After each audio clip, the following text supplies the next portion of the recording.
Are you struggling to tell a compelling story in your videos? Without a strong story, your videos risk falling short and not resonating with your audience, which means no views. So I'm gonna share with you some tips that help me tell better stories in my videos. So start with the end in mind. Every good story is gonna have some sort of a goal, or it's gonna answer a question. And ask yourself, what is the goal of this video, or what is the question that this video is going to answer? And once you have that figured out, now you gotta think about how to get that viewer to the finish line. So the hook is so important because when the viewer clicks on your video, they're looking for the first reason to stop watching your video. So this is the point where you want to establish trust with the viewer. You want this to be engaging and you want them to be motivated to continue watching the rest of your video. And you can do this by asking a question to spark curiosity, or you can do something that targets some sort of emotion. Oh yeah, and I almost forgot to mention that this needs to be done in 10 seconds or less. The ending's important, the beginning's important, but what about the middle?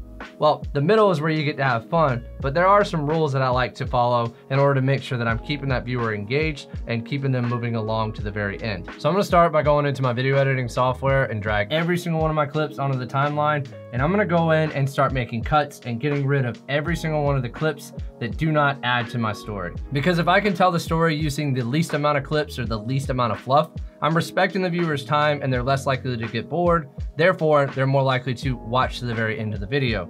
But remember that the viewer lacks context. So if you're using a clip that's beautiful, but it doesn't make sense, it's going to create a negative experience for the viewer and they're likely to click away. So once I've done all my rough cuts and selected all the clips that I want to use for my story, I now want to go and find some music, and music is going to help create a feeling and help make my story even better. But I can't just go and find whatever music I want on the internet. I have to make sure that I have the license for that music. And for that, I use Epidemic Sound, which is actually the sponsor of today's video.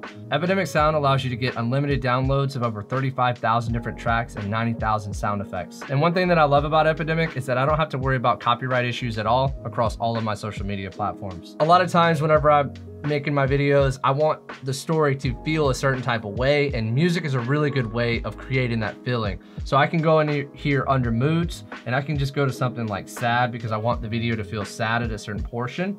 So I'm gonna go in and look for a track. I like this specific track right here, and if I want to be able to find more tracks that are like this, I can go over here to the find similar button, and if I want, I can target a specific portion of the song that I like the most, and I can select that area, and now it's going to auto-populate songs that are similar based off of that specific section. So then I'm just gonna go ahead and download my music. And what's cool is you can select different stems. Like if you only wanted to download the instruments from the song or the melody, you could select that as an option, which allows you to be more creative with the music in your video. Just click download, and then I'll just bring my music into Premiere. If you want to check out Epidemic Sound for yourself, use my link down in the description because you'll get the next 30 days for free. Thank you so much to Epidemic Sound for sponsoring today's video. And you don't want to just drop your music onto the timeline and be done with it.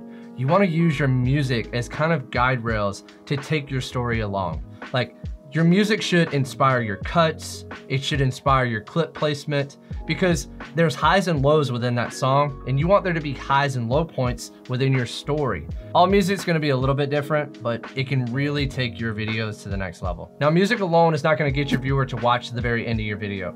So what you're gonna wanna incorporate is some good pacing. And pacing is just going to be what helps move your story along with a smooth rhythm to the very end. Because if you have sequences that are too short, the viewer's not gonna get enough of something, or if they're too long, the viewer's gonna get bored. So you wanna make sure that your sequences are kind of divided up evenly, however long you decided that they need to be, and that you wanna make sure that each one kind of transitions and there's a motivation behind why the viewer should watch into the next sequence before you move into that next sequence. The cuts that you use will really affect the pacing of your video as well. And there's 3 of them that when I started using dramatically improved my ability to tell the story that I was trying to tell. The first one is the jump cut, which you've probably seen on many different YouTube videos. And this is where you cut out a portion of the clip that you don't want, and the next clip starts right after that. The next cut is the J cut. The J cut introduces the audio of the second clip before you can actually see what's going on in the second clip. And this is a really good way of telling the viewer that something else is coming and that way it's more seamless, they're more prepared going into that next clip, and it's not as abrupt. Next is the L cut. Now the L cut is just opposite of the J cut. The audio of the first clip is gonna move slightly over into the second clip. And this is typically seen in dialogue or whenever there's a conversation going on in your video where you want to introduce the second clip, but you want the audio of the first clip to continue to move along into that second scene. Experiment with the J and L cuts because they can make your videos flow so much more smoothly. If you want to be a better storyteller in your videos, you got to make sure that you're telling more stories, because that way you can start to test things, you can figure out what works, what you're good at, what you need to work on. And with each video you make, you're going to improve more and more every single time. Continue to perfect your skills by checking out this video. Edit like a pro by subscribing and hitting the bell so you don't miss anything. I'll see you in the next video.